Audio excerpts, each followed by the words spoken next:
We also need our two other speakers, right? And Acharya Chamatkara and Alfredo. yeah, but we can make them co-host later. Alfredo is saying that he's trying to connect, but there's no response. He's not getting in.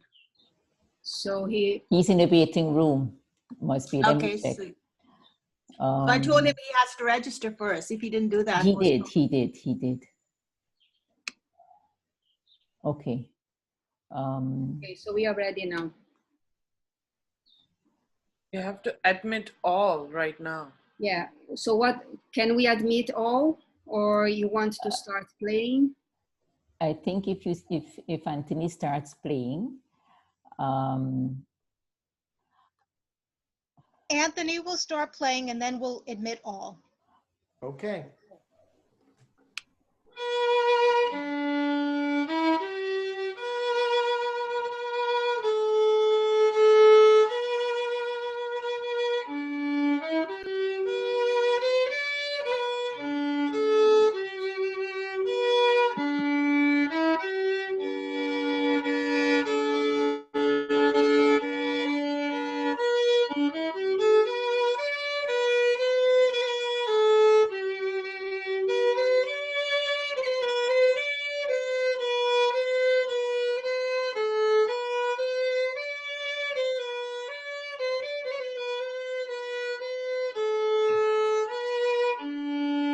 okay, so shall I admit all now? Shall I admit all now? Yes, yes. Okay.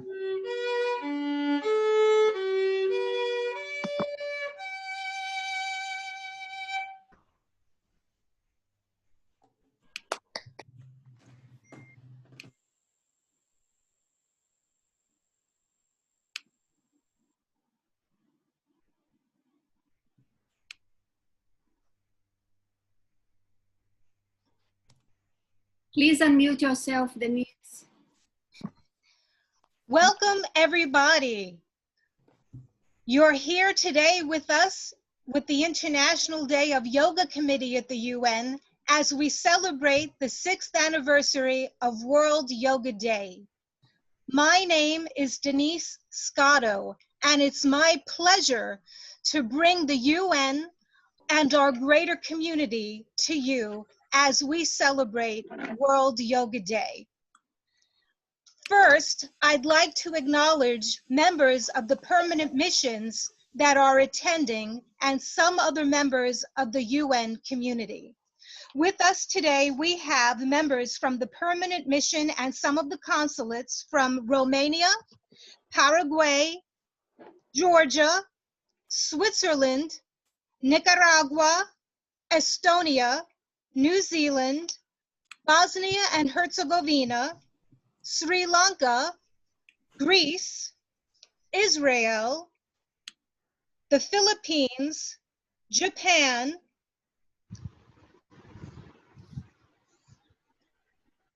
of course, India, and some of our UN specialized agencies such as UNICEF, UN Women, UNEP, and the UN Staff Recreation Council Enlightenment Society. We're very excited to bring everyone together, given that this is our very first virtual event to celebrate Yoga Day. And I'd like to thank each and every one of you for joining us and for your patience as we work through all the technical glitches and all of the technical communications that we're learning about. I'd also like to thank some of our supporters who are helping us today, particularly the Brahma Kumaras, because we're streaming on Zoom. And from there, we're going to our Yoga Day Committee Facebook page for a live stream. We have many supporters who are sharing it on their pages too. And I'd like to acknowledge that this event is a kickoff to Unity Earth's World Unity Week. So many thanks to Ben Bowler and John Raymer for their support. We also have our friends Karuna, Kurt, and of course Shannon from Light on Light, who are involved with us with our special edition e-magazine, and grateful to them for their support, as well as the Center for Conscious Children, Conscious Kids, and Awake TV, and so many other people. It's just too many for us to acknowledge. But we thank you, and we hope that you join us on these Facebook pages. I'd like to also thank our maestro, Anthony Hyatt, today for being with us and sharing his gift and his talents. He's a medical musician and so much more. You just received a little taste of what he had to offer today. And in terms of him, he'll be journeying with us to bring us an even deeper experience as we explore our theme today, which is yoga, building a culture of inclusivity. We have the Reverend Sylvia Sumter with us, who is going to give the opening invocation. Is Reverend Sylvia with us at this time? Yes, I am, Denise. I am here. It says Luciana BK, but I'm here. How wonderful, Reverend Sylvia. Okay, so I would like to just give a few words of Reverend Sylvia, who is such an extraordinary human being.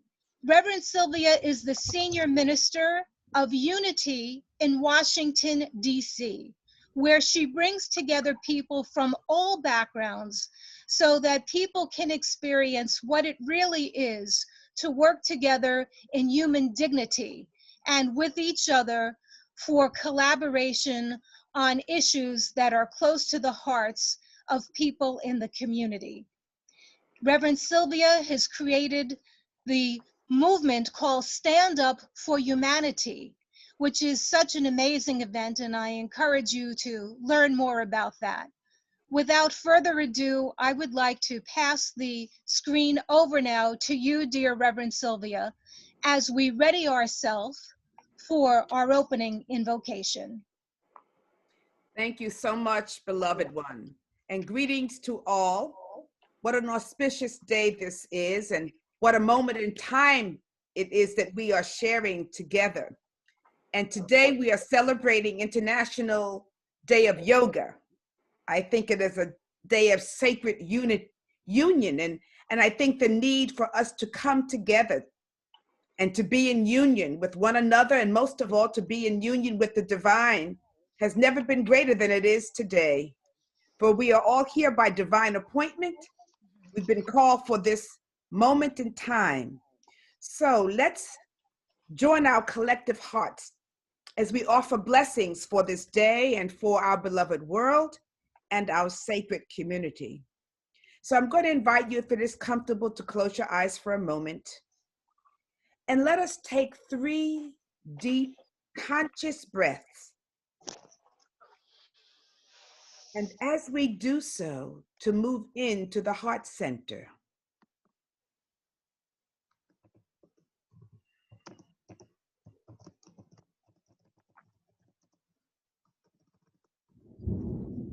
May all souls awaken to the beauty of their divine nature.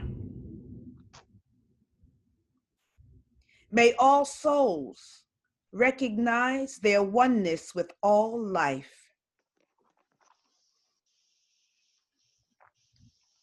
May all souls be at peace within and bring forth love.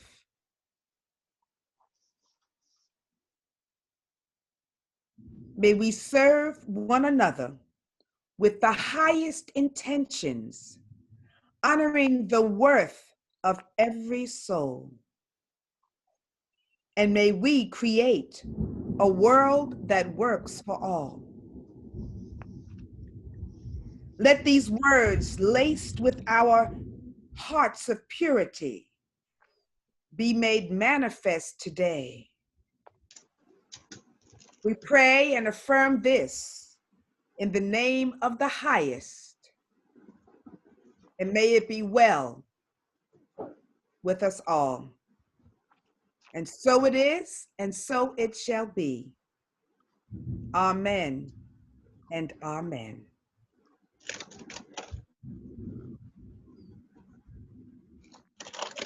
And so it is. How beautiful to set this context for us, Reverend Sylvia. It's just so matching with what we believe in terms of the Yoga Day Committee, in terms of building a culture of inclusivity. Yeah. As you say, there's just so much going on in the world today.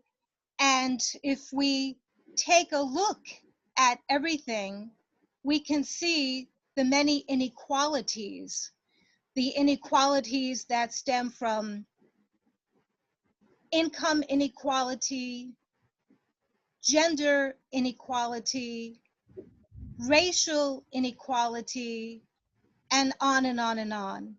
But if we come from our divine nature of what we really are, then we all realize there's no difference, and we're all part of one human family. Yes, thank you. So we know that you have a wedding to officiate today, so we appreciate your joining us, and stay as long as you can. Otherwise, we wish you a happy solstice and a happy yoga day, and look forward to spending more time with you again in the future. Thank you so much, and blessings to all, especially to the work you are doing, Denise. I honor you, and I give thanks that you're on the planet committed to do this work. So thank you so much for the invitation. Namaste and blessings. This is a huge effort. Everyone knows that in order to do this kind of work, it's not just one person. There are so many people that we stand upon the shoulders of. And there are so many people who put so much effort and energy and time into this. So along with myself, the committee and our members have really accepted your good wishes, Reverend Sylvia, and know that we're all in it together. And Yes. with supporting organizations and people like you, we can really have more positive energy and take even greater collective action to serve world benefit. Yes. And joining us today, I see are many friends who are with us in this work in the UN and in the greater community. We have from the World Yoga Day Committee, Guru Dalipi. We have Monica Willard from the URI. We have Jill Vanderwood, and so many other people. We have our executive committee members, John Trudell and Dr. Tanya Curti. So thank you all for joining, and feel free to send some notes in the chat as to where you're joining us from. We'd love to acknowledge you and bring your energy in with us by giving you a shout out and say, hey, we're all in this together. But I'd like to now go back to what Reverend Sylvia really practiced with us, which is coming into the breath, so that we can be inward and we can open from within. We can open our mind and open our heart and open from within our true nature. Building a culture of inclusivity really rests on the notion of those principles, and I would say the universal truths and values found in the UN Charter and the UN Declaration for Human Rights. In the flyer that we sent, some of you may know these words, and some of them are very well recognized because these words are translated in many languages. They're the most translated words of all texts and all documents. All beings are born free and equal in dignity and in rights. Now, if we take that in and we take that into our hearts, again, it goes back to how we, as human beings, with our divine nature have no walls that separate one from the other, me from you, you from me. But what does this really mean? Sometimes we separate parts within ourselves, and then we reflect that outward. Sometimes we act outwardly by having judgments on people and then take action, and we're not even aware of it. We're not conscious about it. So this is a very broad topic, and we're grateful that we have an expert group of panel members to speak from their various perspectives so that we can really explore this topic of building a culture of inclusivity. We know what a culture of peace is to a certain extent.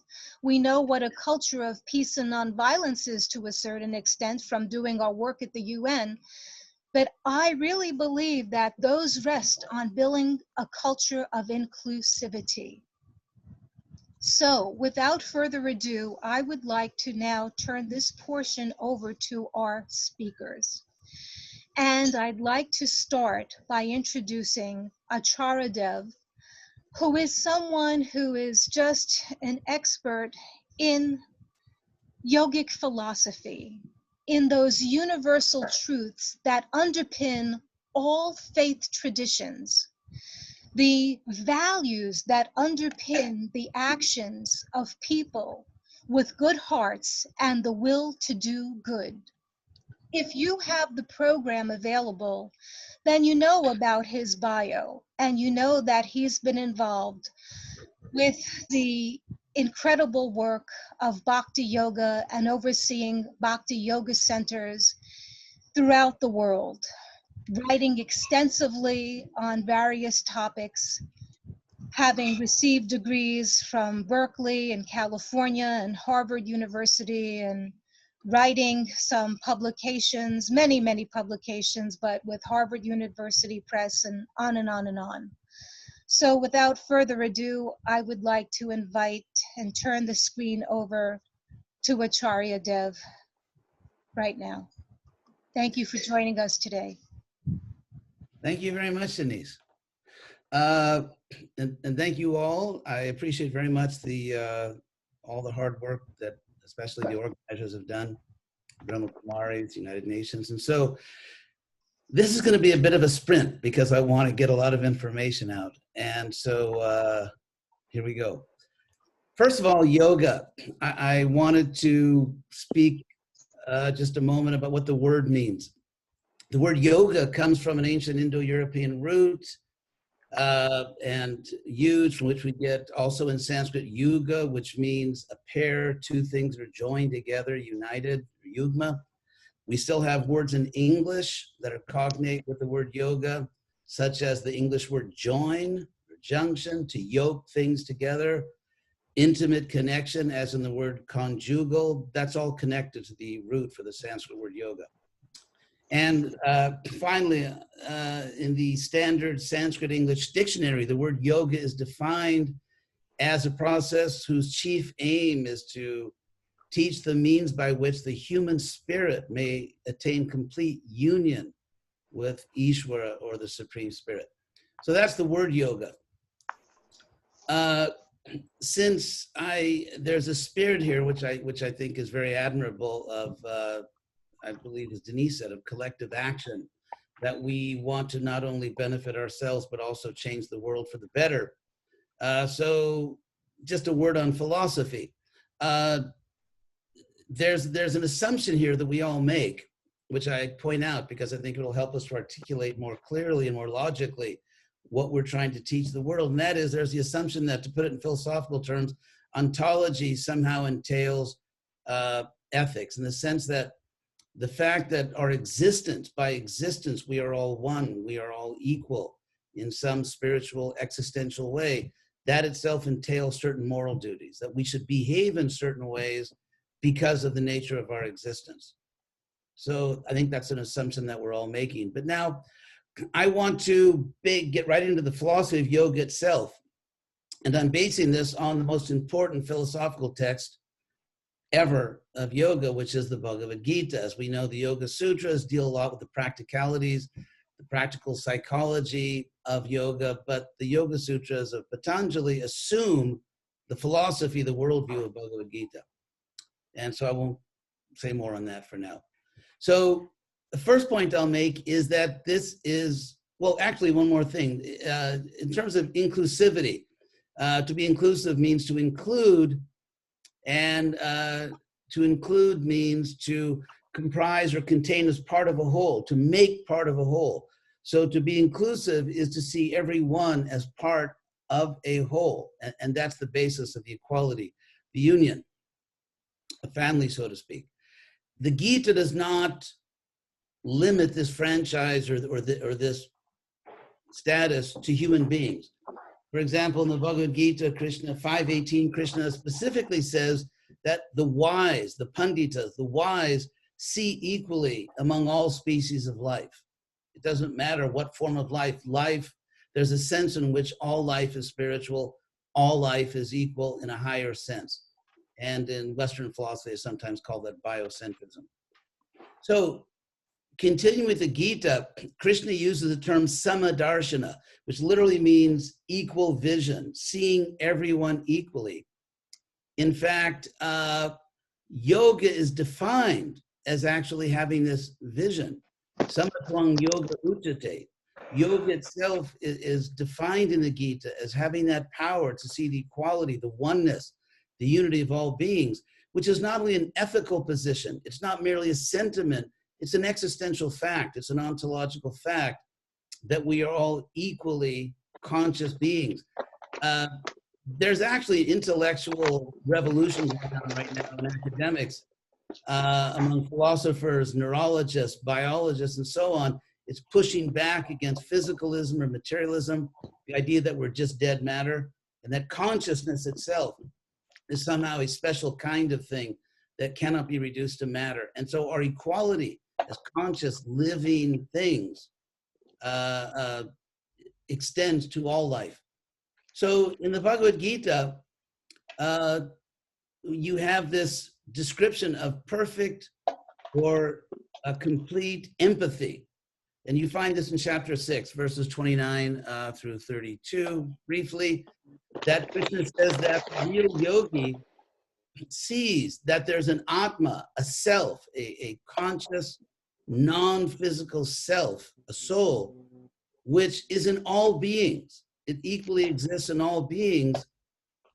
And that one who sees that way actually has equal vision and is actually engaged in yoga.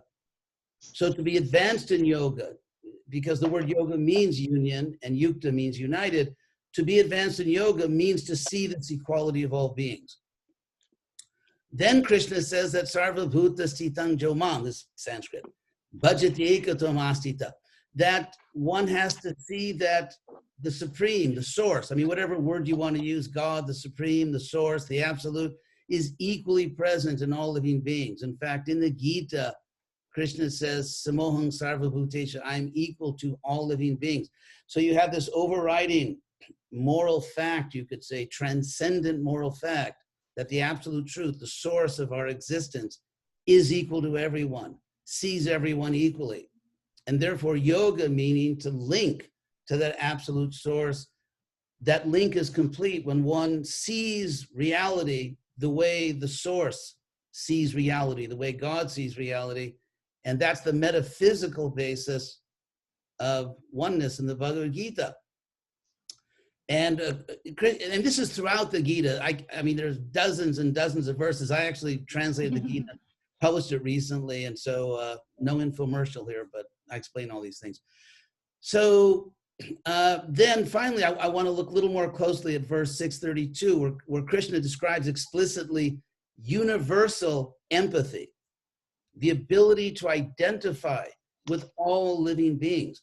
So Krishna says, Atmopamyena sarvatra, one who has perfect empathy everywhere, that sees all life as equal to oneself.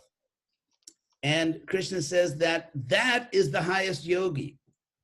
The greatest yogi is the one who has perfect empathy, who identifies with every living being. That is the highest yoga. And of course, Samatwang Yoga Uchate, yoga is defined as that experience of equality.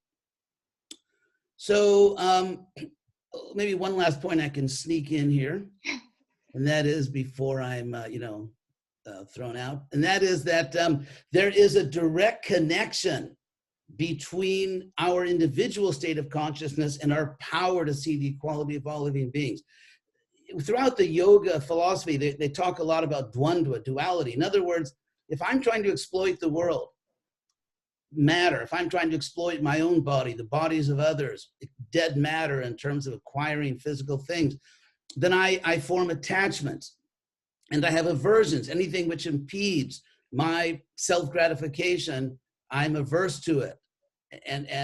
Or I hate things that somehow impede my personal gratification. Here's the point, that as long as I'm attached to the body, we respect the body, it's a divine gift, we keep healthy and all that. But if we are attached to gratifying our body, and if we are dedicated to avoiding anything which is unpleasant for my body, then inevitably we will filter our vision of all living beings through that selfishness. Because it's an inevitable fact that certain bodies gratify me and other bodies don't. Certain bodies, steal the client that I wanted, or certain clients, help me. Certain bodies go to war against me. Certain bodies are my allies. So as long as I'm attached to the body and personal gratification, I will inevitably see friends and enemies in this world. I'll be incapable of seeing the equality, the equal dignity, the ultimate worth of all living beings. So there's a direct connection between yoga as a process of getting a higher taste, as Krishna says in the Gita, that unless you experience something higher, you can't give up lower. It's like, to give a sort of a crass example, boy or girl goes to a high school dance and you just kind of dance with the most attractive other creature you can find that's willing to dance with you. Maybe slim pickings, but you do the best you can. And so unless we actually have a higher taste, unless we experience, not just ascribe to a doctrine, but experience the absolute, the divine, and see it's infinitely more pleasurable, we will inevitably be attached and averse to material things and be psychologically incapable of actually treating everyone equally. So that's kind of what I wanted to say.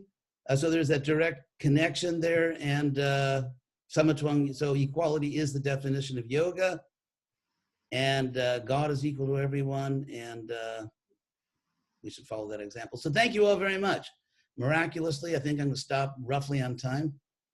And so I'm very honored to be part of this. I think you're all great people, and thank you for allowing me to say a few words. It's our honor to have you with us today and to have you explain in such a beautiful, simple, and elegant way some of the basic concepts about yoga that we use so commonly that really have such strength and force and power behind them. And I want to just emphasize what you said, Acharya Dev, about all life as being equal to the self, and that equality as conscious living things extends to all life. These are things that I think underlie all faith traditions. So when we speak about this concept of yoga, it's not necessarily about one particular religion. It's about a philosophy of embodying values and how we live that in our life on a day-to-day basis. And you also brought up one of the values of the heart, this idea of complete empathy, and how it's about opening up that heart also to those values of kindness and empathy, compassion and love. that allows us also to see that point of creation and meeting that in everyone and in everything, from our animal companions to the water, to the air, to the flowers and the trees. And, it's something where you can speak, and we would love to have exchanges with you, on these very profound yet basic topics in terms of how one can live one's life and then come together to take that action for the greater good of everyone. So I just really want to thank you for such a wonderful and rich teaching that you've given us today, and look forward to having you join us at another event sometime soon. Thank you so much. Thank you. I'd like to now turn our screen over to Acharya Chamadkara, if she is available. Is she with us at this moment today?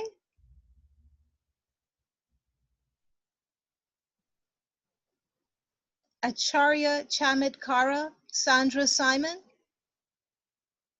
Sacred Feet Yoga. Okay, so maybe Unmute themselves, Denise. if Unmute. you're here with us, can you unmute yourself?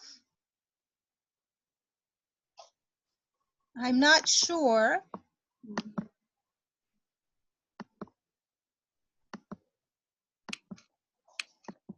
Okay. I think so. I think you are. Okay, there we are. I had to get permission. Wonderful. Wonderful. So nice Good that you could morning. join us. Yes, you made it. We did I it. made it. Hello, everyone. So I'd like to just introduce Acharya Chamadkara and say that the founder of Sacred Feet Yoga is someone close to the Yoga Day committee and our members. Swami Shraddhananda is someone that we met back when we were starting the committee in 2015 at the Parliament of the World Religions. And she is someone who's just another amazing, beautiful being, and who established an ashram in Kentucky, of all places. And we'll hear more about that from Acharya Chamadkara, but I do like to give a shout out to Swami Shraddhananda, and who has designated Acharya as one of her spiritual heirs. So without further ado, we'd like to turn the screen over to you so that we can explore our topic, yoga, building a culture of inclusivity. Welcome. Thank you so much, Shanice. As we talked about earlier this week, between us two, I'm here in my whole personhood. Good morning, everyone. It is truly an honor to be here today, representing Swami Shraddhananda and Sacred Feet Yoga, our interspiritual yoga based in Kentucky in the United States. And I'm honored to be part of this dialogue about building inclusivity in yoga. So I want to start off with what some people may think at first blush. So I'd really like to get comfortable with being uncomfortable for a minute, if you'll permit me. As Swami Shraddhananda says, that's where the rubber really meets the road in our spiritual work. Getting into that uncomfortable space and facing that contraction so that we can, through grace, with the help of the sacred energy, Maha Kundalini Shakti, Wind Horse, the Holy Spirit, among other names, we can burn through that contraction and expand beyond our narratives so we can connect soul to soul with other beings, not just beings, the planet, and others that are non-human beings. So let me pose a question that many ask. What could another white, blonde, heterosexual, middle-class female from the United States really know about inclusivity, let alone inclusivity in yoga? all I need is some expensive yoga pants and a pumpkin spice latte, right? Maybe I'd fit that narrative for yoga that has been portrayed to the exclusion of others in the United States. I'm not the exact poster child for Athleta or Fabletics, but I do realize that I am close enough to being what has been commonly associated with and advertised as the type of person who does yoga in my country from a sporting and a fitness perspective. And while recent strides have been made in the West to break that commercial association and to show that yoga is something for every body, race, sex, gender, class, spiritual orientation, and that yoga can offer so much more than a workout, I do think it is a fair question to be asked. I am a white, privileged yoga teacher. So how do I root out my own biases, of which I may or may not be aware, to be more inclusive and to create a more inclusive environment? How do we all do that? Now, it is a complex subject for which others of a different background may offer greater insight. However, from my personal experience, it takes a mindful commitment and a deep spiritual work to continually operate from the highest matrika, or the highest spiritual vibration in life. Or as previously mentioned, operating from that divine space that's within us, and have that go outward in our words, our actions, our thoughts, starting from that place within and working outward.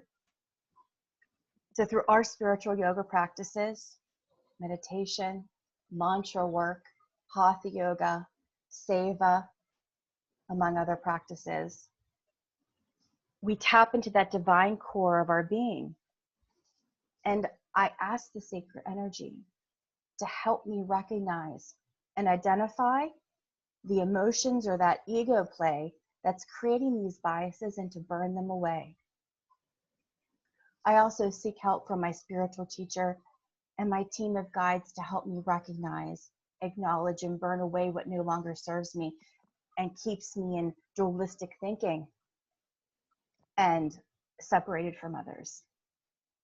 I try to keep myself open and listening in situations such as these, where honest dialogue can be had and I can learn something. Sometimes, I know it's true with myself, we can't see the forest for the trees where our own self is concerned. So it's important to stay open to those who can help you to see the bigger picture and be willing to receive feedback graciously and with humility. And even if you think you've made progress, have the courage to re-ask the question and go back and start again with a beginner's mind. And that applies to a lot of things in life. I mean, Anugraha Ashram, as Denise mentioned, is situated smack dab in the middle of the Bible Belt in Kentucky in the United States, where conservative Christianity is the most prevalent religion. And so inclusivity is something that we continue to very carefully consider in our community.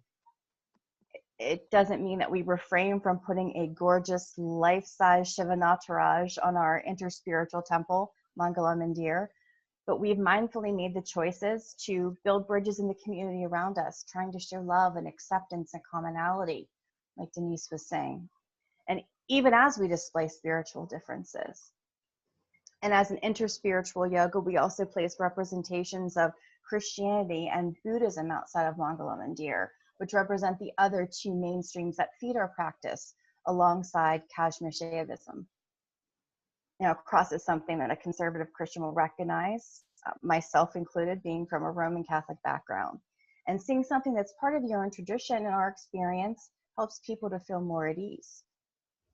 We also open up the ashram to other things other than yoga retreats and events like book signings and Healthy Foods Day, which are normally conducted in partnership with different organizations in the area, including St. Patrick's Episcopal Church, which is right across the street from the ashram, and where Swami Shraddhananda has given talks and conducted discussions and built strong inner spiritual ties.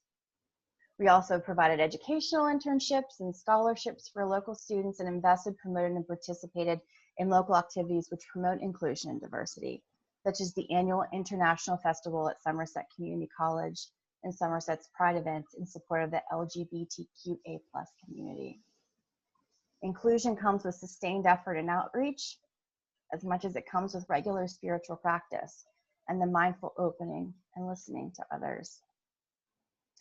I know every day, I know it's simple, but I repeat the mantra, Hamsa, reminding me that I am that. I am the divine, as Acharya Dev said. I am the divine, and so are you. In the sacred, we are one, and we are more than our narratives.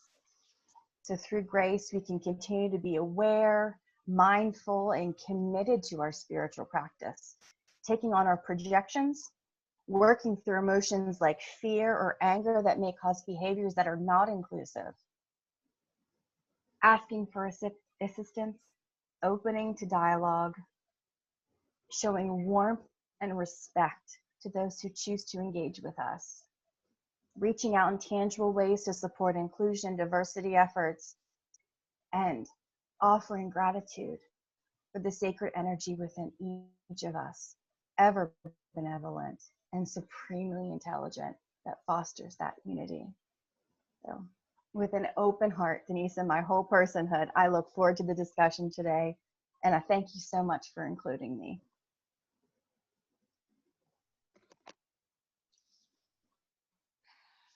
Thank you so much. I think that your talk, in the remarks that you shared, really go to the heart of what the committee is trying to do to show the fullness and the richness of yoga and the 8 limbs of yoga. You know, yoga's not just a one size fits all. And I think it was such a incredible illustration how you really relayed that, so that we could understand that from your perspective, with the ashram being in Kentucky, as you said, in the middle of the Bible Belt. And the other point that you brought up is about honest dialogue. I mean, in the UN, we talk about constructive dialogue, constructive engagement, you know, but in our own families, in our own communities, within our own self, right? Can we really have that honesty to go to those places that are uncomfortable, where those discussions are difficult, and not shy away from it, because it's about going to the highest place, working through that pain, working through that stuff that doesn't feel good, to get to the other side where we can really have a sense of clearing, where we can have a sense of healing, so that we can really come together within ourselves or with others in a new way. So thank you so much, Acharya Chamatkara, and we look forward to sharing with you also again very soon.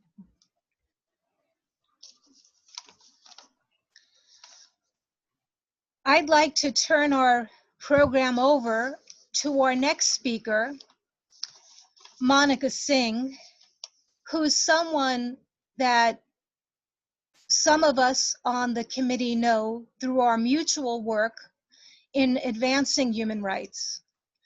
Monica is someone who's part of the UN Women family by being a sort of ambassador for UN Women, and has spoken at the UN on many, many occasions. She's involved in the fashion industry, and in terms of doing a lot of work with the Mahendra Singh Foundation that she helped co-found. But her heart and her passion really is about empowering women and girls, and really helping to build their inner resources and their own sense of identity, belonging, and resilience. And we're so grateful that Monica has joined us today to be part of this event and to share from her own personal experiences. Without further ado, I'd like to ask that we share the screen with Monica Singh. Welcome, Monica. Thank you so much, Denise. Thank you so much, everyone. And thank you, Denise, for having me among amazing dignitaries. And I'm so honored to be here.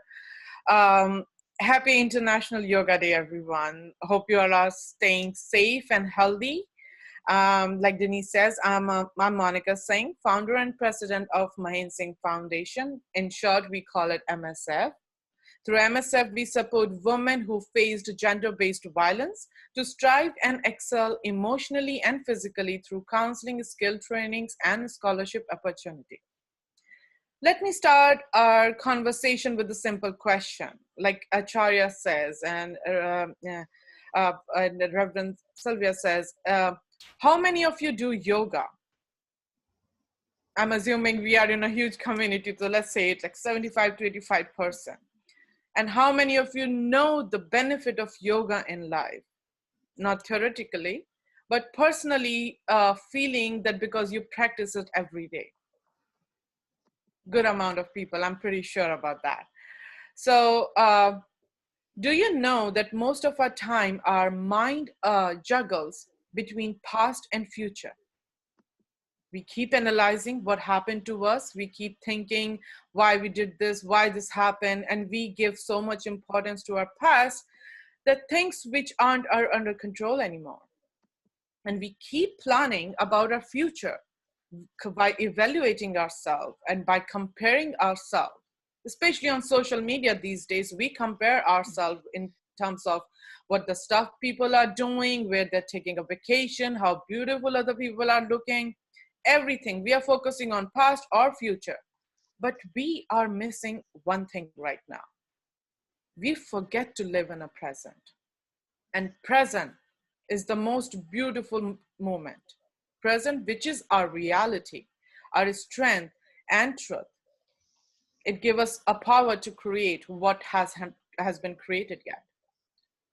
Let me tell you a little bit of my story, how I have adopted yoga and spirituality in my life. I found meaning of my life at the age of 18. My life changed in a split second on a day, June 14, 2005. I was attacked with a bucket full of acid on my face and body.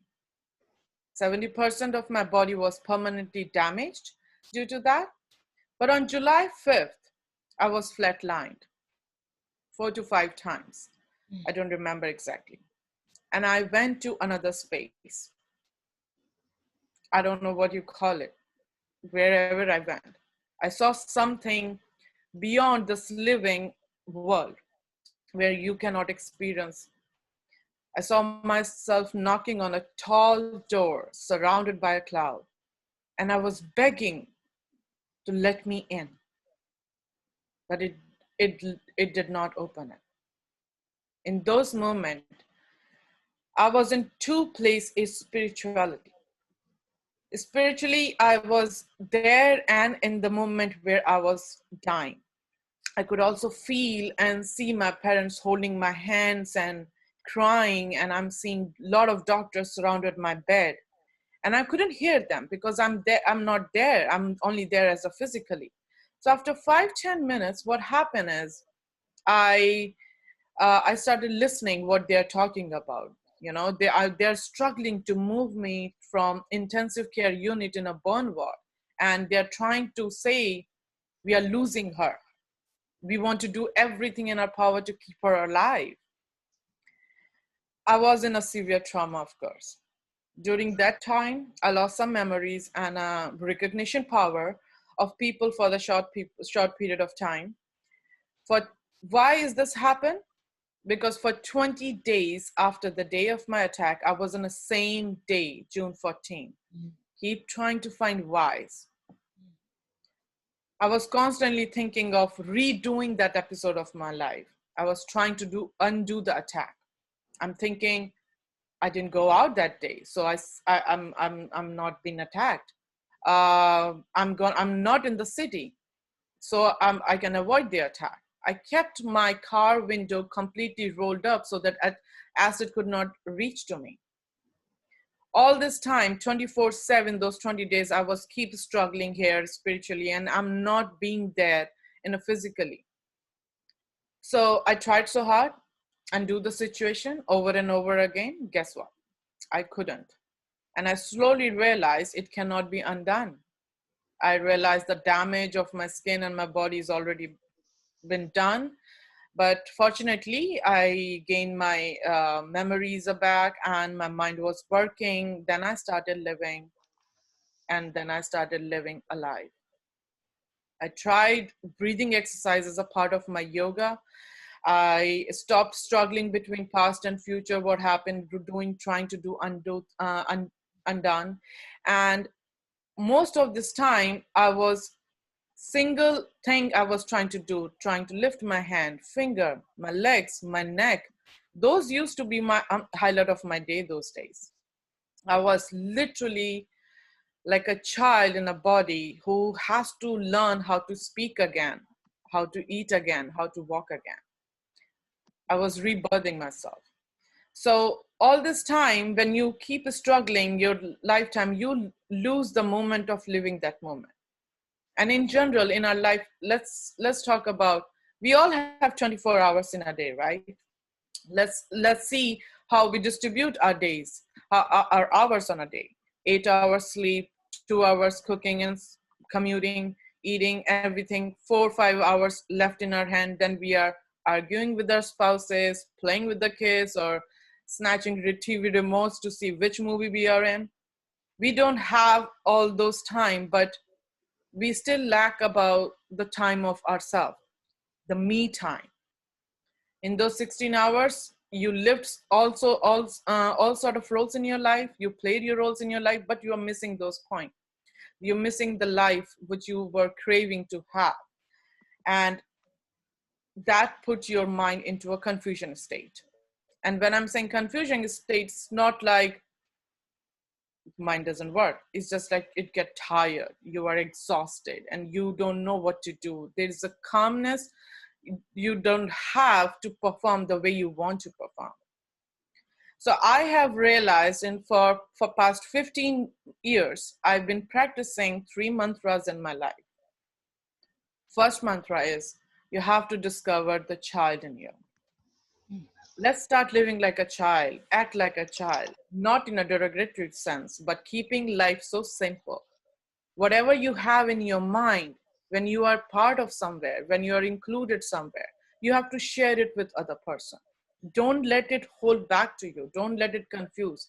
Life can be a complete black and white, but as an adult, we forget to live life in a black and white. We live in a gray area, and gray is a confusing area. Second thing, we discover joy. Discussing joy is when you realize most of us, we go in a meetings and our mind wanders somewhere else and we are not listening in the moment and meetings, and we come back again. And we ask question, what did we miss? Right? This happened to me. This happens to me, and this happens to everyone. I'm pretty sure about that. So the part of exercising yoga is making you to align with your chakras. When your chakras started working towards you, you know where your mind is. You own your mind, not mind owns you. So that's the practice. And the third and the last is discover yourself. I do one thing for 15 years. I give myself 1.5 hours early in the morning. I have a cup of coffee, watching a funny series with the idea that if I'm waking up happy and smiling, my day will be happy as long as I need. And I go to bed watching something funny too, because that's my mantra. I've been dealing with that. It allows me to use my brain the way I want to, concentrate when I need to, enjoy when I have to, and keeping calm when I needed to. All this time, these things helped me a lot. And I hope you guys can also try something, finding your me time every day. Read a book, do yoga, practice relaxed time without having a distraction by your kids or even a husband at some point, you need to have that 1 hour for yourself. Find your me time. When your mind is yours, you will feel included or inclusive in every moment which comes across. So when you do this single day a week, you feel better about yourself, and then you feel good and relaxed and calm. Once you cross 6 months, you will be getting into a master position, and by the time 12th month, it will become your normal life routine, and you will be more focused and calm in your life. So I apply these mantra in my life to find inclusivity in every moment of my day. And I wish you will all let me know when you apply this or somewhere you want to connect with me. So you can find me on social media. I would love to hear your experiences. Thank you so much.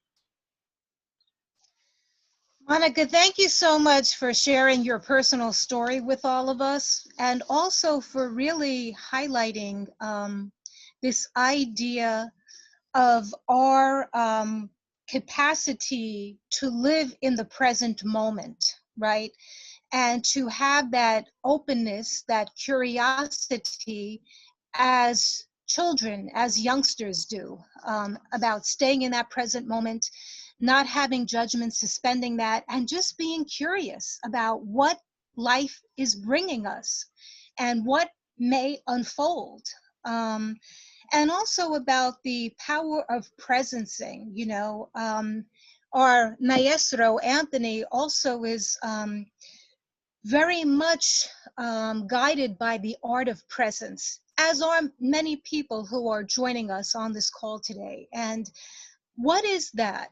How can we be present? What does that mean? What is the quality of our presence, even for our own self, right? And I think you brought this up so beautifully, because it really goes into how the connection of yoga with our individual self and something greater than us, be it God or the Supreme Absolute or Mother Nature, really can have a shift for us in our consciousness. And that can have a shift for us in the way we relate to ourselves and to others. So I think it's been a wonderful contribution that you've shared with us today, and look forward to having more collaboration with the Mahendra Singh Foundation in the future. Thank you so much. Thank you, everyone. I'd like now to, last but not least, have our final speaker join us today. He's someone who's a very close friend of the UN community, of many of us, because Alfredo Safer Yunus has had a 29-year career representing the World Bank at the United Nations, as well as the WTO, the World Trade Organization. But really being so involved in the working of the UN and how that can affect the daily lives of people on the ground for the better. Through the economic lens, he's an economist, he's a Chilean, and he's someone who actually was a candidate for presidency of Chile back in 2013, and lost that candidacy by less than 3% of the vote.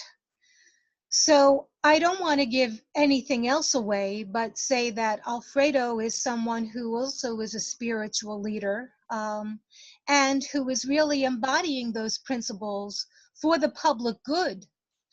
So without further ado, we welcome our great friend, our long-standing friend and partner, to share the screen with us. Welcome, Alfredo. Thank you very much. When history is being written by so many million people with fear and in great despair, I have a deep sense of gratitude to be here. I feel privileged to have found all of you in this lifetime. We are very fortunate to gather today even as we confront multiple forms of negative interferences, all at the same time. COVID-19 has changed many of us as persons, as families, as societies. As a human collective, we are at a turning point. Nobody will be able to restore that normality we had before the pandemic. The new normal has to be new and innovative. To produce a past normal will be extremely costly for humanity. Thus, we must construct a new future. We must define how are we going to regroup as a planetary society. And also we must explain where inclusivity fits into this regrouping process. To me, total inclusivity is a necessary condition for regrouping. Today, inclusivity is a great challenge. We live in a planet, one planet, our planet. But I want to say that spiritually speaking, to acquire our human body and to become part of this planet, Earth, it is not easy. This is why it is fundamental that we all together attain union, attain yoga collectively. This is our collective yoga. Also, we know that our body comes with the mind and soul, but also it comes with all the instrument and means of attainment. We must ourselves self-realize this union between body, mind, and soul. This is our individual yoga. Without total inclusivity, it is particularly difficult to attain both the collective yoga and the individual yoga. My friends, what are we going to say to the rest of the world today? When other groups in society refers to inclusivity, they often present political dimensions of inclusivity to shift the core of economics, social, and human rights. This is important and valuable. But how do we unfold the true heart of building a culture of inclusivity? We are a community with a strong spiritual drive. That's why we're here. We're strongly bonded by yoga. Today, we must make a powerful spiritual appeal so that International Day of Yoga becomes truly a spiritual day. Nevertheless, because this celebration is taking place in the middle of this pandemic, it is essential to explain the importance of the yoga of inclusivity. People should not see us, or my presentation, for that matter, as being esoteric or being some sort of a distraction from what people want to pay attention to. Let me say to them that this pandemic was born from a major breakdown of the human collective yoga. This pandemic was born because we have lost the union with all other forms of life. Yes, COVID-19 is a yoga breakdown. No union, no interdependence, no full connectivity. Now, we must focus on the spiritual reconstruction of inclusivity. To start, of course, a debate on inclusivity is a debate on boundaries, both material boundaries and spiritual boundaries. This spiritual reconstruction of inclusivity demands several things. First and foremost, to define where the true boundaries of inclusivity are. We need no boundaries. We need total inclusion, inclusion of human beings, inclusion of sentient beings, and the inclusion of nature. To be an inclusive person, it means the inclusion of all forms of life in this planet. Second, to draw our fences down. But this requires the elimination of ignorance, fear, misconceptions, and excessive interventions by our discriminating mind. Third, to share a cognitive sense of the quality of life. This is a mandatory, the quality of life, this cognitive sense. which embraces inclusion and diversity. Without this cognitive sense, the spiritual reconstruction of inclusivity will not be possible. And fourth, to unfold our non-discriminated mind. This is the mind of what it is, not the mind of what you or I want it to be. The foundation of our non-discriminated mind rests on our individual and collective identity. This identity, which is our capacity to become the other without losing our own identity. If there is no clear identity, there will never be able to be a non-discriminated mind. And if there is not a non-discriminated mind, there is not inclusivity and there is no yoga. The reconstruction of inclusivity, the yoga of inclusivity, must become the main purpose of our life. Because the yoga of inclusivity includes all living beings and nature, we can call it today planetary yoga. There is no yoga where there is no inclusion of all forms of life. But the self-realization of inclusivity and this non-discriminated mind will happen with higher levels of collective consciousness. The consciousness of today is not capable of the yoga of inclusivity. It is then when we will fully have these mutual connections, this unity, this oneness, this respect, this solidarity, this compassion and peace. Let me say, for those who are foreign to what I'm saying, is that we have the experience of the collective nature of inclusivity. We all have developed a cognitive sense of one unique form of collective inclusivity. This is the inclusivity of our universal cycle of birth and death. Two forms of birth, the normal birth, the body, mind, and soul, but also another one, which is the birth that happens every time as we experience different levels of consciousness. Consciousness that I am consciousness, full spiritual identity. Consciousness that I am matter, full material identity. And consciousness that I am interdependent, which means full social identity. The same thing with death, two forms of death. The death we know every day, the death that we all are familiar with, and the other death, which is continuous, is permanent as we reach different levels of a spiritual transformation. We need to die to transform. This latter form of death demands a spiritual transformation with a purpose. By pursuing the spiritual practice of the yoga of inclusion and inclusivity, we will all find lasting solution for those aspects of inclusivity that are political, that are human rights, that are economics, and all of this. Without the spiritual practice of inclusivity, we will never reach the other way to look at inclusivity. And I will say there are many areas we may focus on in the future. I just mentioned 4 of them very quickly. The inclusivity in attainment, the inclusivity in service, the inclusivity in the law of life, the inclusivity in what we must eliminate. The inclusivity in attainment says that all of us are able to attain the highest level of consciousness. There is no discrimination, nobody can stop us. In Buddhism, the Buddha declared that all of us may attain Buddhahood, may attain enlightenment.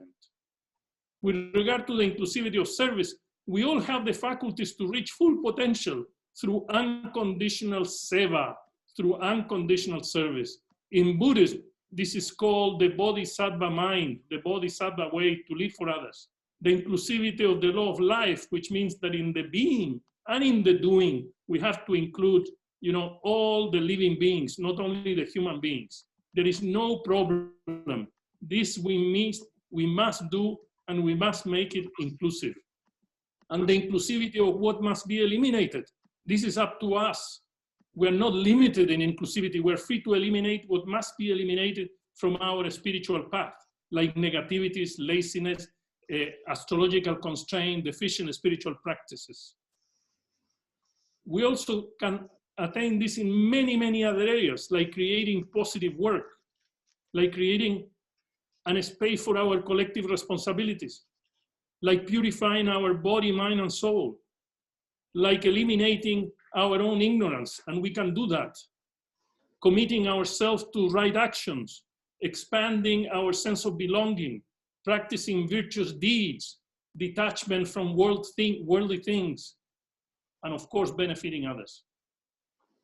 Let me end by saying that it is imperative to create the conditions to have an unobstructed road to recognize and embrace our new spiritual awakening through inclusivity, through the yoga of inclusivity. We are the ones to do it. We do not need the whole world to do it. We are the ones to do it, and if we do not want to do it, who will? If we're not able to, if we don't want to take up this planetary responsibility, who will? My friends, we are the ultimate hope. Thank you very much. Alfredo, thank you for your wise words and for your very compelling call to action. It really is a blessing for all of us to join together. That is something that we hold very dearly. We are building this community, the community of people who have loved the United Nations, who have seen the United Nations in their heart as an important institution for planetary transformation and the evolution of human consciousness. We are gathering more and more people with us together on this journey of holding this vision, of supporting the UN in this important work.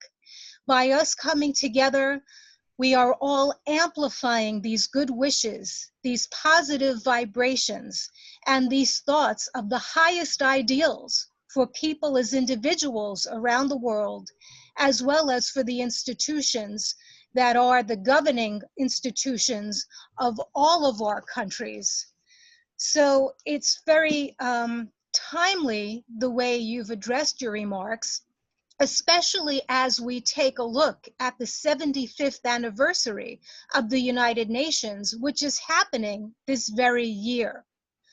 So I think the questions that you pose for us really are questions that we can evaluate when we think about the UN and its 75th anniversary in terms of its relevancy in the place of the world, the job that it's doing and the success that it's been having to create benefit for so many people, not just one group of people, right? But for everyone, regardless of where they live, what language they speak, the level of education that they have. So the way that you've presented it, I think ties in so beautifully with the work that the committee is doing and allows other people to be part of our greater committee to really hold this space and to hold this vision for the UN and to bring these universal truths alive in ourself, in our communities, and of course, for the institutions that are there, leading the way to really help protect people, but to really provide greater, I don't want to say benefit, but you know, the greater ability of people to really flourish. And that is the spiritual revolution, without a doubt. So one of the other things that I was struck by what you said is this idea of not acquiring more, but of letting go, right? When we think about this whole idea of building a culture of inclusivity, what can we personally let go of that doesn't serve us any longer, that gets in the way of us with our own self, that gets in the way of us interacting with people close to us, you know, and then beyond that, just in our own random acts with people, on a day-to-day basis, whether we're buying something at the grocery store, you know, or if we're walking the dog, you know, or something like that. I mean, that is to a large extent what it's about too, this idea of letting go, which is profound in and of itself, and I don't think that we speak enough about. So I think that you really brought a wonderful component, and I think that every speaker really built on their remarks of this idea of what is yoga and what is the notion of inclusivity, you know, and how can we then take action within ourselves and then with other people. So I think it's been a very rich sharing by everyone. And it's just really a starting point, I think, for us to move forward. At this time in our program, we were planning on having some virtual breakout rooms for people to have sharing, and we've prepared some questions for people to do that. So I'd like to now just give a shout out to some people that I see who have joined us that I would like to recognize. Our vice chair of the committee, Gayatri Narain, has joined us. Also, Ambassador Chibala, a very close friend of our committee, has joined us too. He's been with us on many of our roundtables that we've held in the UN on building a culture of peace and nonviolence and the importance of the International Day of Peace. We have other exec co-members, Robert Perry, who is from Ramchandra Mission, as well as the Heartfulness Institute. We see Dennis Laikul with Yoga in Daily Life joining us as well. Members of the Evolutionary Leaders Group joining us, John Clausen and Diane Williamson. Thank you, Diane Williams, thank you so much. Also our friend and UN colleague from the UN Staff Recreation Council Yoga Club, German Bravo Casas, thank you so much for joining us and sharing this day with us today. It really is a testament to everyone how we hold this day as such an important one for the work of the UN, you know, and how we are bringing a community of like-minded and like-hearted people together. So yes, Alfredo, that was a wonderful bridge and a segue into what we are going to be doing. So I'm just going to put out a little bit of a blueprint about the breakout rooms and the questions. And in order to set the stage, I'm going to ask that we go inward again so that we can really open from within and prepare ourselves as we join other people to have some interaction and sharing. And as we do this, I am going to invite our maestro, Anthony, to join us again. And I'd like to share a little bit now about his bio so that you can have a better taste as to who he is and why he's joining us today.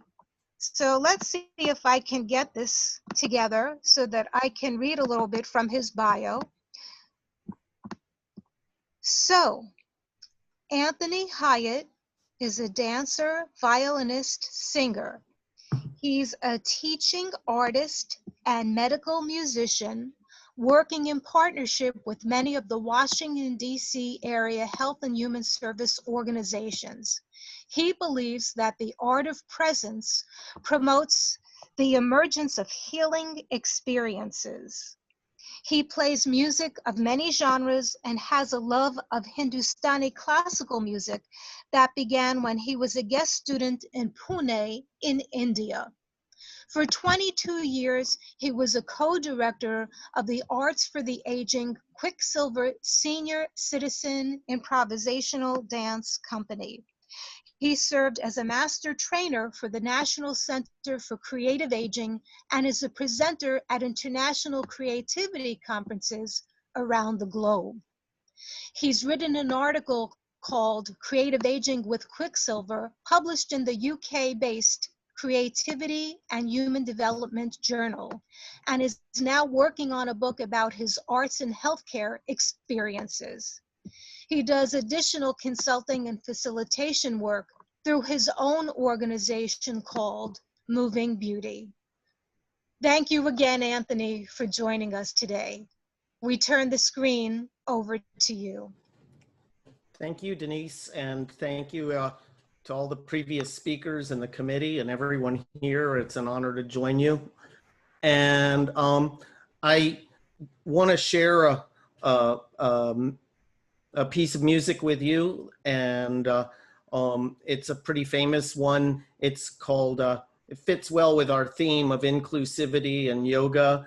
It's called Raghupati Raghav Raja Ram, sometimes known as a Ram Dhoon, and it's an important bhajan, or a Hindu devotional song that gained a lot of popularity because it was a favorite of Mahatma Gandhi. And the melody, I'll play it, was written by Vishnu Digambar Paluskar, who was a very famous Marathi musician. And it was sung by Gandhi and his followers as they did the Salt March to Dandi, 241 miles they walked.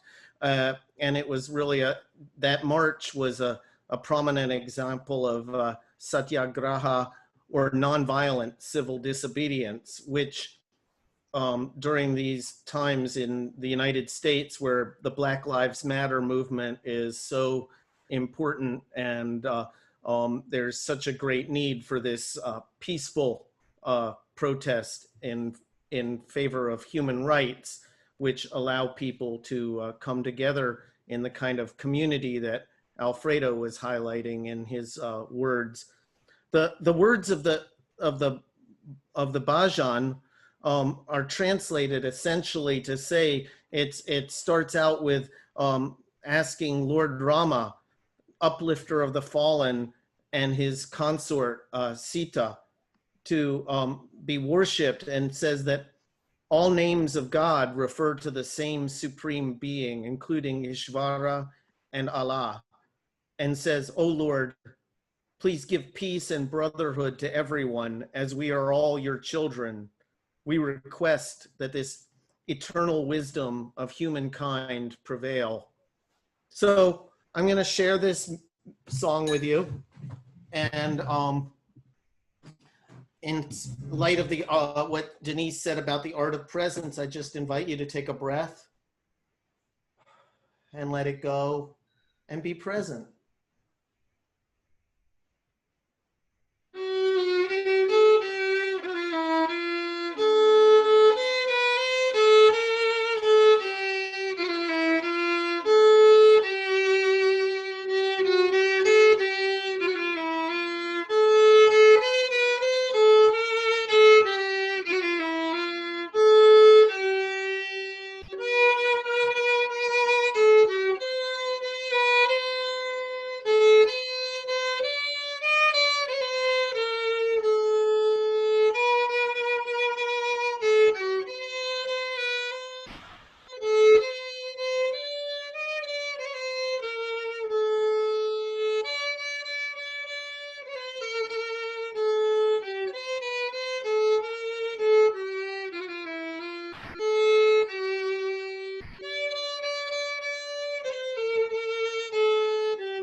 Raghupati Raghava Raja Ram Pati Tapavana Sita Ram. Raghupati Raghava Raja Ram Pati Tapavana Sita Ram. Ishwara Allah Tero Nam Sabako Samati de Bhagwan. Sitaram, Sitaram, Baja Pyare tu Sitaram.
Bravo, bravo. Thank you so much. How wonderful that you were even able to not only serenade us with your violin, but also the instrument of your voice too. That felt so beautiful. And I really felt that incredible vibration that you brought in to us, which I think is just wonderful for us as we now start on our way to go into our virtual breakout rooms. This may be the moment for you if you need to stretch or use the restroom or get a drink of water, feel free to do that. But we are going to be meeting for about 15 minutes in our small groups so that we can contemplate and share a couple of questions. I mean, feel free to choose whatever questions from the questions we prepared that you'd like to use and share. I'd ask that for those of you who are on the live stream, you stay because it won't be a black screen. We've prepared something special for you too to join us. So without further ado, I want to thank all the panelists again and all of our participants and turn it over now so that you can take a look at some of the breakout questions that are on the screen.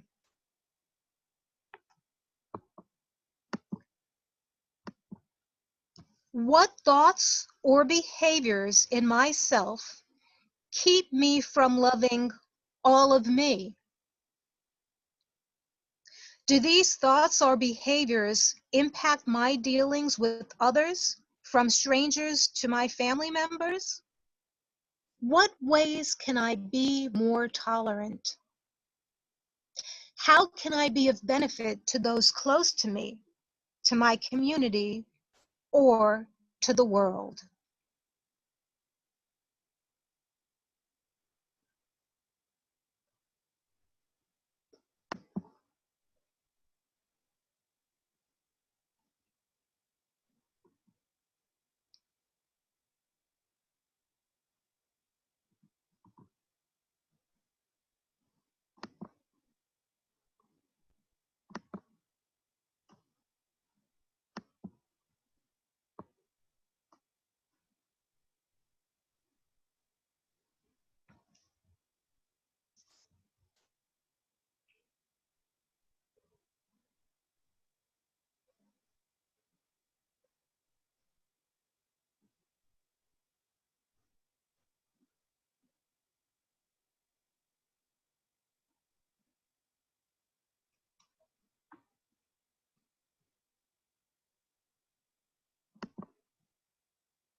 If you'd like to share in the chat any thoughts or responses, we'd love to hear from you. I mean, this is the way that we hear from you too, so don't hesitate to use the chat before you go into the breakout sessions.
So I believe we're getting ready for 10 minutes for all of us to share in our breakout sessions. That should be happening soon. And I want to thank our technical gurus for making all of this happen. Thank you so much.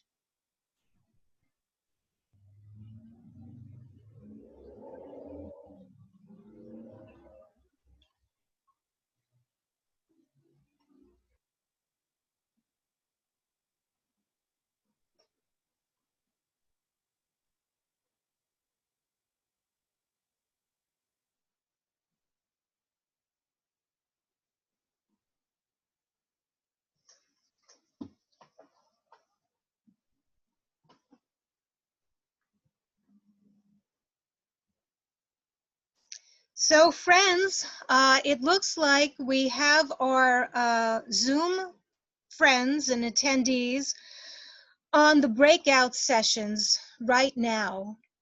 And we've been able to prepare for you some special PowerPoint today to speak a little bit about the work of the committee and some of the special highlights that the committee has been involved in. For those of you who don't know, the International Day of Yoga was established by a General Assembly resolution back in December in 2014. And at that time, the resolution was practically adopted by all member states. It's incredible the kind of support that it received from over 177 countries. So right away in June 2015, we celebrated the very first World Yoga Day. The Yoga Day Committee got established at that time because at that time, the Brahma Kumaris and myself, through my work at the UN Enlightenment Society, decided with SMVA Trust and a few other organizations to come together to really make an impact to highlight that the resolution was passed. And we held a community event in New York City at the ABC DPAC Home Base Special Events Center, as well as an event at the United Nations Population Fund, which is known as UNFPA. So those were our very first events back in 2015. And because of that interest and because of that momentum, we were compelled to create the International Day of Yoga Committee at the United Nations. Since that time, our committee has been very active in educating the UN community and the greater community, the public at large, about Yoga Day and about the incredible gift that Yoga Day really is, which is the opportunity for people of goodwill and the will to do good to come together, for people of a code of ethics, for people of a particular faith tradition, to bring their incredible values and love for people and our planet together, to really commit to ways to promote these values within the UN system and then locally within our own communities and the world at large. We've had many events inside the UN at special times, such as Peace Day, which many of you know, the International Day of Peace, September 21, Human Rights Day, December,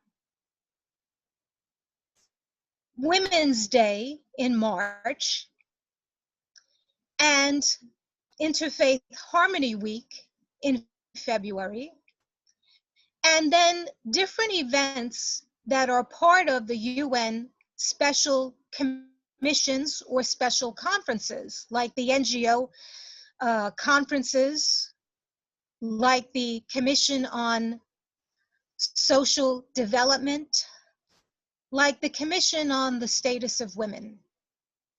And the committee has tried to show how yoga and its underlying values really are those values that we see reflected in the goals, mission, and the foundational documents of the United Nations, like the UN Charter and the Universal Declaration of Human Rights. So we've tried to show how people, through the accredited NGOs to the United Nations, really embody yogic philosophy and how they use these yogic principles to take action with projects on the ground that are changing the lives of people in different communities and different countries. So I think we have our slideshow ready so that we can really speak a little bit about the work of the committee and how it really has been effective in bringing different people together at the UN, from people who are diplomats to people working in specialized UN agencies to NGO representatives, and the impact on ordinary citizens.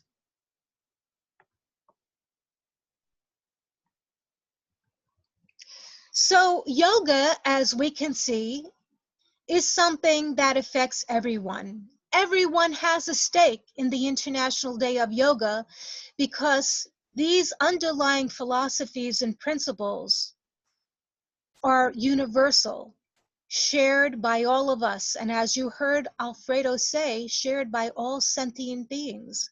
The creative force, that substance of that spirit that gives rise to everything and everyone, is really that force. At the United Nations, we have over 190 different countries with different orientations, and we can see how it brings people together. And it is such a beacon of light because the UN is the only institution that is able to convene these kinds of groupings, people from all over together, to work on the SDGs and to work on its goals and missions of creating a culture of peace and nonviolence. You can see in this photo, we have had a special Yoga Day celebration with our Vice Chair Gayatri Narain, and next to her, BK Sister Shivani, as well as Dr. Bruce Lipton, who's very well known as a thought leader and a thinker in the scientific realm of epigenetics and the intention of our mind and the effect on our body and our beliefs and dealings with other people. His famous book, The Biology of Belief, has been something that has guided so many other people following him.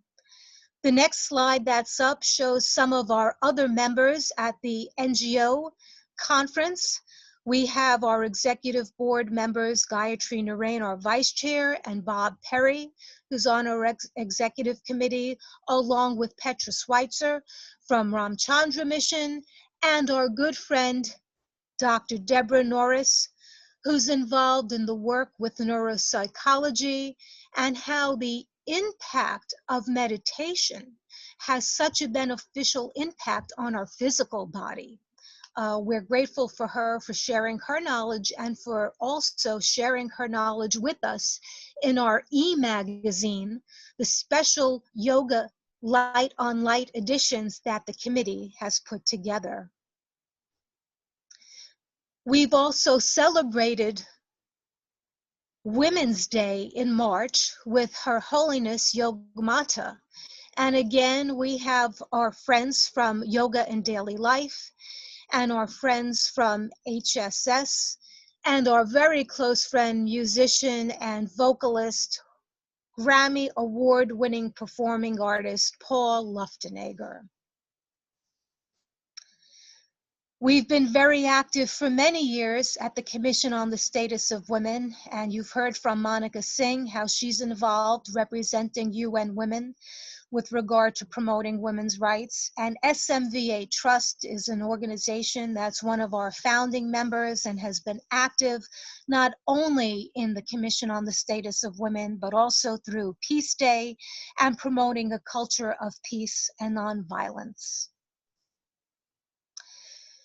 Turning to the very special place that the International Day of Peace holds in our heart, you can see the slide that we have from our 2018 special event at the Tillman Chapel in New York City, where we celebrated Peace Day. And you can see that SDG 16 really deals with peaceful institutions and how we can bring peace into the world through that particular SDG. You know, it's not only the UN Security Council that is mandated to promote world peace, security, and stability. The committee has also been involved with events that deal with the greater community. And our close friends, Heather Shea from United Palace is here with us, and she's holding the Light on Light e-magazine, which has an orange reddish color that deals with the United Palace and the incredible work they're doing in community, not only up in Washington Heights, but around the world. And we have Karuna from Light on Light, Kundalini Yoga, and where we're partnering with her for the incredible special edition of Light on Light e-magazine.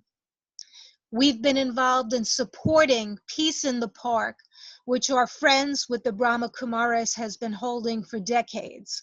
And we have our two fabulous angels from Peace in the Park with us. And it's a day that's a day centered on fun. It's a day where we share a lot of culture, music, and dance. And the slide that you just saw really highlights a lot of dance and Indian culture and brings together different ways to experience yoga through meditation, through physical asanas. And our many partners there are with us. And it's a real privilege to be able to support Peace in the Park in this way.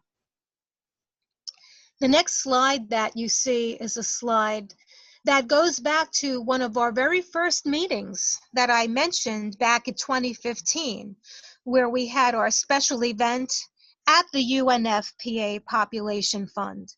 And joining us is Sister Mohini from the Brahma Kumaris. We have Executive Committee member, Dr. Padmini Murthy. We have our UNSRC Yoga Club, German Bravo Casas joining us. We have from the Permanent Mission of India to the UN, Mr. Gupta, Prakesh Gupta.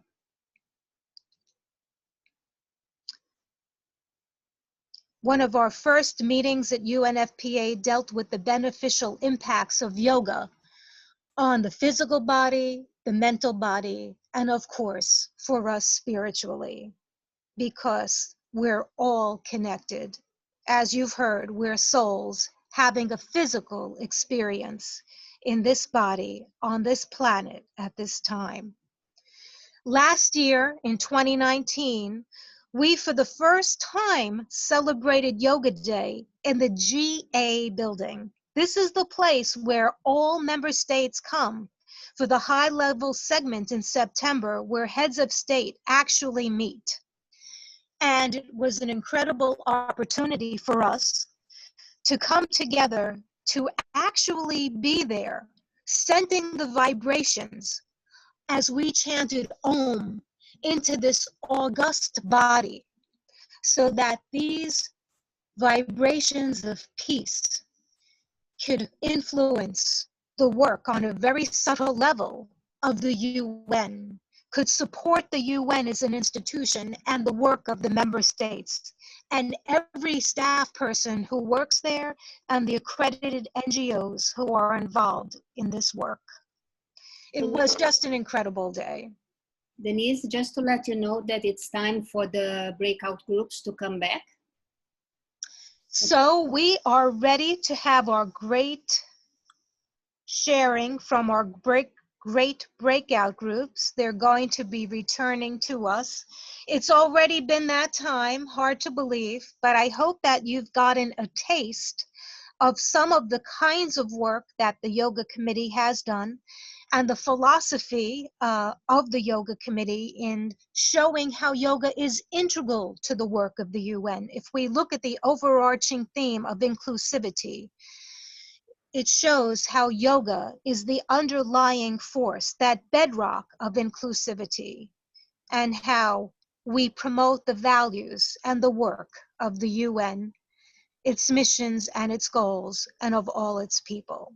So I'm going to invite again our maestro, Anthony Hyatt, as we welcome people back from their sharing.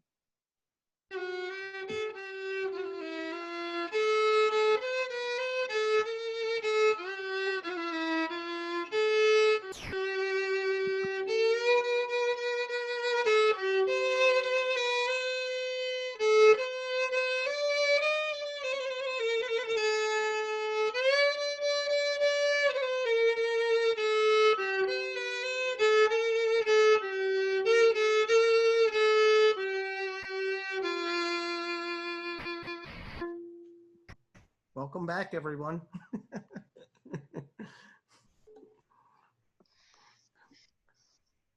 Thank you for that outstanding welcome. Yes. Anthony.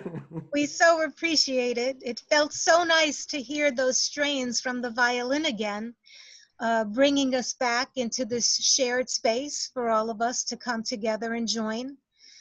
As we wind down our program, I'd just like to make a few announcements. I'd like to thank everyone again, and I want to express a special gratitude to Luciana and Sabita, our technical wizards and gurus, for helping bring this Zoom meeting to you, to bring us together, and to bring us live streaming to the Yoga Day page, and then to John and Ben for sharing this with World Unity Week. Join Unity Earth, go to the website and join for many of the programs this week for World Unity Week. We'll be involved with another program tomorrow, Sunday at 4 p.m., where we'll be speaking about the impacts of yoga as a practice for healing. You'll hear from Gayatri, you'll hear from Karuna, and then we'll move forward into the week. On Tuesday at 7 p.m., we'll have an open discussion on a culture of inclusivity. I hope you can join us. You'll find that link on the World Unity Week schedule. Tomorrow at 11 a.m., you can celebrate Yoga Day here in New York on Yoga Day with Guru Dilip Kumar with the World Yoga Community. Take a look at World Yoga Community Facebook page for those details and to join us on Zoom or on Facebook Live. We hope that you can join us there. There are so many events, and we encourage you to really go within, go into that place, to open within to the heart so that you can feel what you are, your true essence, who you are, and to embrace all of you so that we can, as we move forward to the International Day of Peace in September, we can bring this peace that we're building within ourselves outward. And we can really have this celebration of World Peace Day in a whole new experience. I'm so delighted that we have joining us for this component of our program Brahma Kumare's sister Mohini. She was with us for our very first events, and it's only natural and fitting that she would share with us this time for our very first virtual event. So I want to just express my gratitude to everyone who's been participating. I want to thank you for joining us today and bringing your energy, for bringing your heart with us, and let you know that we'll be having Sister Mohini share some reflection and meditation, and then Anthony will close us out again with the program. So I want to bid everyone adieu and now share the screen with none other than Sister Mohini.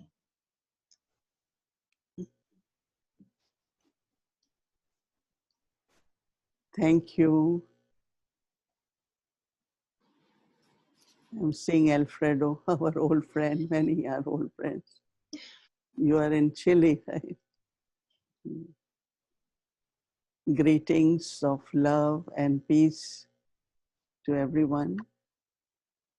I think these are two qualities most needed.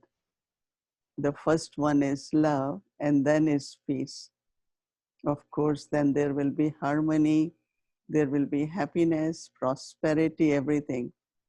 So what is missing in world today, in humankind, is love. And when love is missing, then it replaces with some kind of being selfish, not enough kind. I don't want to use word cruel, but also violent in many different ways. Since morning, I had been initiating one or two other, joining the group who are initiating about meditation. I said it's okay to learn meditation or do yoga where you are spiritually, emotionally, physically get strength, but unless we change some of the things in human thinking and human lifestyle, there is not going to be everlasting peace. It's all right to be relaxed, all right to be healthy, but the suffering of present moment is a suffering which teaching us, making us realize that no one is excluded from whatever happens in the world. We are talking of inclusiveness, and I'm saying it's already inclusiveness because everyone has become part of fear. Everyone has become some kind of suffering or not. So whether we include or not, the whole creation, the way nature works, whether it is cruelty towards animals, birds, any kind of creation. So the energy which is very negative, very, very violent, very cruel and selfish. So this energy has to be changed. And that change doesn't happen just by thinking about peace, but by change of lifestyle. And in that lifestyle, there should be nothing which goes in the mind or in the body, which comes from any cruel or violent action.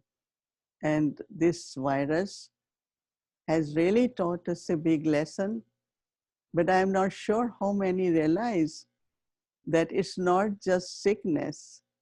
It's a big challenge to whole civilization where one virus can shake and put whole world on shutdown. I had been talking to India, to some other countries.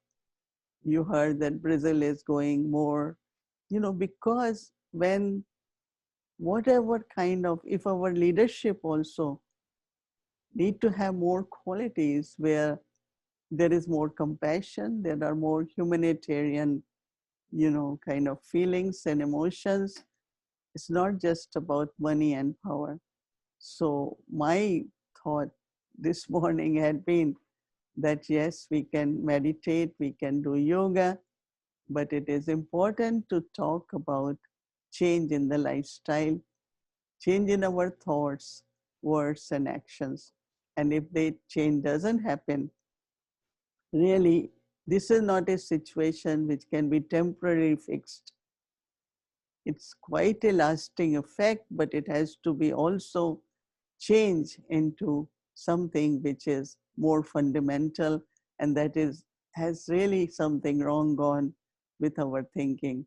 So this thought of compassion, kindness, totally non-violent. That is why I like this song sung of Mahatma Gandhi, because he was the one, he really talked about non-violence, and the first time demonstrations non-violent. And so we have to adopt to this non-violence. But then each one of us in our own capacity, we can start, spread vibrations, give message through the words, set a good example for through your actions, and of course have your relationship that everyone can take some benefit. So I would want all of us that, even as I said, it really needs a big change at this time. And today, as you all know, is also a refugee day, and so many migrants.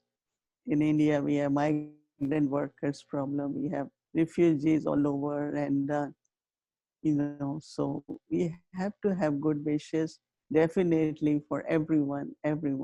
But wherever I can reach, let's start with myself, and then of course it is for the whole family and entire humankind. So I would want each one of us to look at your inner light, which is radiating from the center of forehead, the location of the third eye.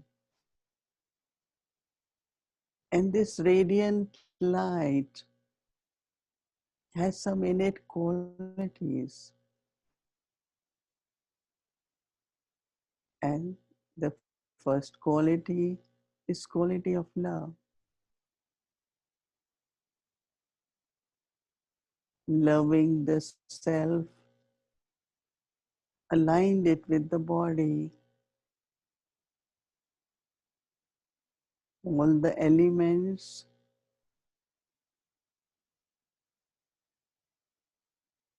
air, water, earth, the vibrations into entire humanity.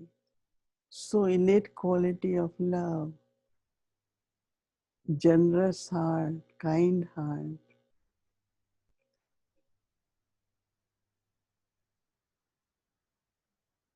Love brings inner peace. Love can create bridges,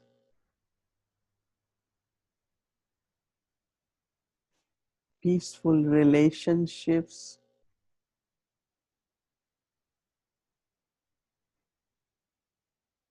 and this brings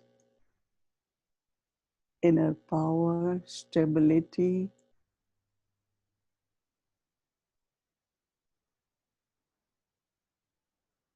creates harmony,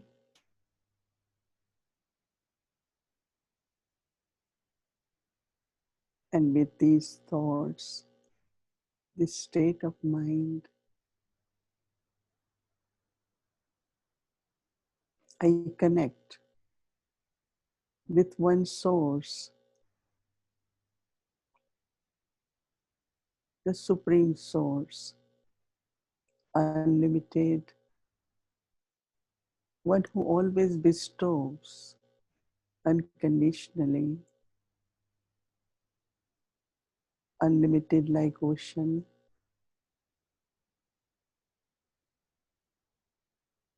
And as I connect,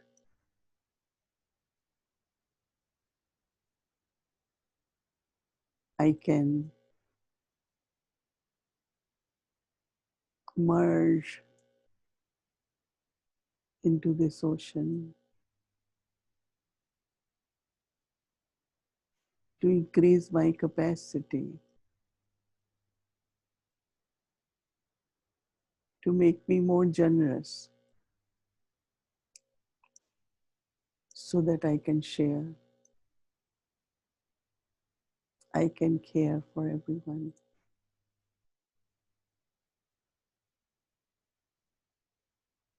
So that my inner resource also becomes unlimited.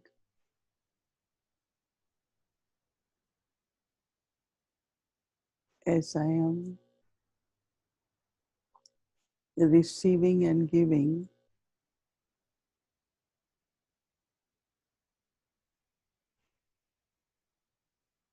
there is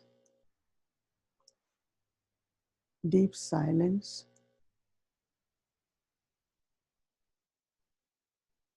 where I can feel the truth,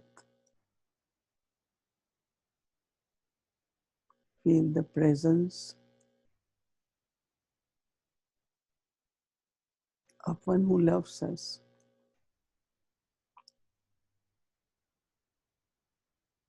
And as I observe,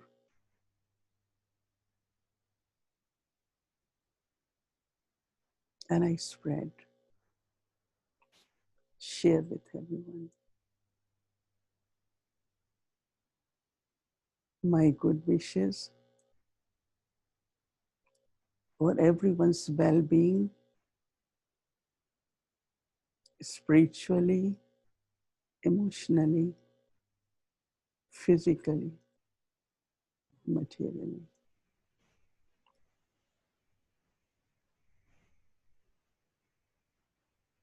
Om Shanti. Good wishes for all of you to keep well so that we can also take care of others. Om Shanti. Om Shanti. Om Shanti. Om Shanti.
Om Shanti.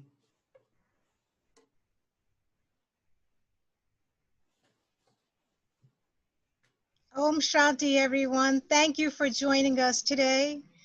Be safe, be well, enjoy the weekend, enjoy Yoga Day, enjoy Father's Day. Join us on our Facebook page. Let us know how you are, how we can serve you. Special thanks to Anthony Hyatt, to Sister Mohini, to Alfredo Safir Yunus, to Monica Singh, to Acharya Chat Kamar, to Acharya Dev, to the Reverend Sylvia, to all our friends. May peace prevail on earth.